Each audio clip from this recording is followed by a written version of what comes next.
Hi, I'm Natalie Brunell, host of the Bitcoin shows Hard Money and Coin Stories. Today, we're here to welcome you to learn about Bitcoin. We're excited you found your way here. I know Bitcoin can feel a little intimidating. After all, it's both a new technology network and a new form of money. Everyone here at Swan has been in your place. I first learned about Bitcoin in 2016 and quickly dismissed it. And oh, how I wish I could go back in time and start learning about it and buying it sooner. But the good news is, you're still early. We're all early. And there's something really exciting about building the economic future we want to see together. You understand by now that it's important to figure Bitcoin out, but maybe you're unsure where to start. So we've built this course for you.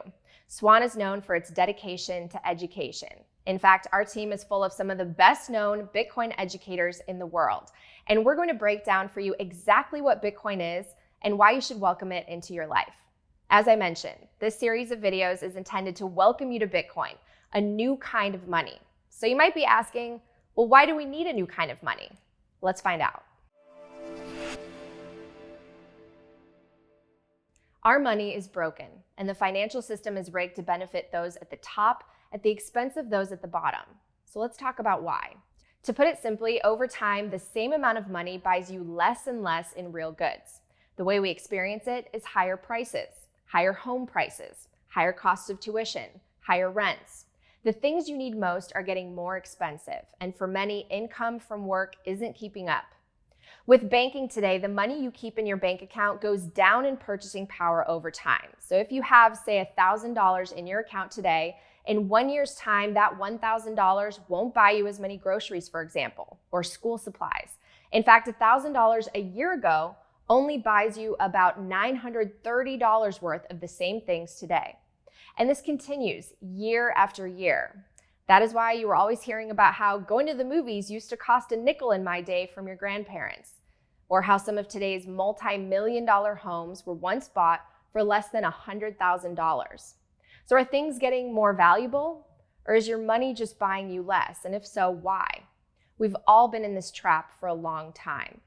Somewhere along the way, our money stopped being usable for savings and became merely an instrument to exchange for scarcer assets like stocks, bonds, and real estate. How many of you watching this have your worth stored in the value of your home? Have you ever stopped to wonder why your house has become your main source of savings for the future? Bitcoin is a form of digital property and the most powerful savings technology in the world. It allows you to save your hard-earned money and plan for your future. Unlike the money in our current system, Bitcoin is immune to manipulation, inflation, and confiscation. It is the only monetary instrument in the history of our species that has a fixed supply. And it is the only monetary instrument that has its monetary policy distributed across thousands of computers around the world. No one controls it. No one person can change it. And what you own is really yours, not a liability with counterparty risk. Money is supposed to reduce our future uncertainty. It should serve as a savings vehicle. The time and energy you exchanged to save your money should not be ripped away from you over time, because you work hard to earn money. But unfortunately, fiat currency supply is constantly expanding. In recent years, more money than ever has flooded the system and exacerbated our debt bubble. We saw stimulus by both the central bank in the form of monetary policy and directly by Congress in the form of fiscal policy. Remember those stimulus checks? But when government prints money, it doesn't make society richer. In fact, it does the opposite. It makes us all poorer, because money printed out of thin air doesn't produce wealth. And when new loans are created by the commercial banking system, this is actually creating new US dollars in the system. Take a look at how this is done in the words of past Federal Reserve Chairman Ben Bernanke. Is that tax money that the Fed is spending? It's not tax money. The banks have accounts with the Fed much the same way that you have an account in a commercial bank. So to lend to a bank, we simply use the computer to mark up the size of the account that they have with the Fed. So it's much more akin, although not exactly the same, but it's much more akin to printing money than it is to borrowing. I guess it's just that easy, huh, Ben? But remember, many people are not getting pay raises that keep pace with all the new money being created. And much of that new money flows into assets, like real estate and stocks. So we see asset inflation, and assets are disproportionately owned by the wealthy. Expanding the money supply results in decreasing purchasing power and creates a wider and wider wealth gap among society due to the value of hard assets appreciating in value. One way to think of fiat currency is like a melting ice cube. If you don't buy something with that money, it melts away over time. Every day, people are now forced to become hedge fund managers, day traders, or constantly search for the next passive income opportunity. Many families have both parents working because one income is just not enough to make ends meet. How many people now have side hustles on top of their full-time jobs? And how many senior citizens on fixed incomes are quickly running low on money in retirement? There are reverberating effects across multiple generations when a society runs on broken money, which is why millions of people around the world, and soon billions, are turning to Bitcoin. It's like digital gold that you can utilize as a savings vehicle for the long term while also serving as a decentralized peer-to-peer payment network. I can send any amount of Bitcoin to someone across the world almost instantaneously. Bitcoin is money reimagined for the digital age. And once we see what makes good money, we can understand why Bitcoin is better money. Bitcoin is an asset that you can control yourself without having to trust banks for safekeeping. Imagine if you had bars of gold that you could send around the world just like you send an email. In this way, you don't have to use third-party banks to do international wire transfers or even trust the banks to safekeep your digital gold. The internet is not controlled by any single entity. It is a distributed network of computers that makes up what we know and use today. Bitcoin is similar in this regard, which is why some have referred to it as the Internet of Money or the Internet of Value. Bitcoin is operated by its users around the world with transactions added to a shared ledger or record of transactions known as the blockchain. And the total amount of Bitcoin can never be more than 21 million. But unlike fiat currency, there is no top-down leader, no office, no central server, no authority. Bitcoin is run by a community of users and developers, as Bitcoin was the true invention of digital scarcity. At the time it was created in 2009, nobody thought this kind of thing could be possible. Bitcoin later acquired a market price around 2010 and has steadily grown over time with several waves of adoption. Now, there are tens of thousands of copycat coins which came after Bitcoin, and unfortunately these coins have led to many people being misled or scammed, which is what occurred with the dramatic collapse of FTX, Celsius, Voyager, and many others. This industry that calls itself crypto has largely fooled investors. The issues with crypto include fraud, dishonest marketing, and fake decentralization. Many altcoins have centralized issuance and control of tokens, and in many cases, the promoters are dishonest or omit negative trade-offs. For these reasons, it's safer to focus on Bitcoin only. The investment case for Bitcoin is based on understanding how and why it supersedes other contenders for money. So let's talk about what makes a good money. For example, a good money should be scarce. It should be hard to create more of it. Divisible. It should be easy to divide it into smaller units and transact with ease. Portable. It should be easy to take with you or send it to whoever you want. Durable. It should not be perishable or easily destroyed. Verifiable. It should be easy to verify as genuine and authentic, making it easier to use and trade. Established history. The longer it has been valued by society, the better the good works as a store of value. Resistant to censorship.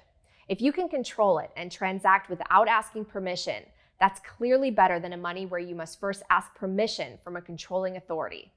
Now think about the fiat money you use today. How does it compare to this list of qualities? Here's a side-by-side comparison of how the most popular forms of money stack up. So let's walk through these for Bitcoin. Bitcoin is more scarce than gold or fiat currency. It has a 21 million limit on the number of Bitcoins. By contrast, our dollar limit is pretty much infinite. Bitcoin is divisible down to 100 million Satoshis per Bitcoin. It can easily be sent in tiny fractions. On portability, Bitcoin is digital, and thus it is far easier to use for internet commerce, and it can also be used in brick and mortar commerce. Bitcoin is more durable in that it can be backed up in multiple locations.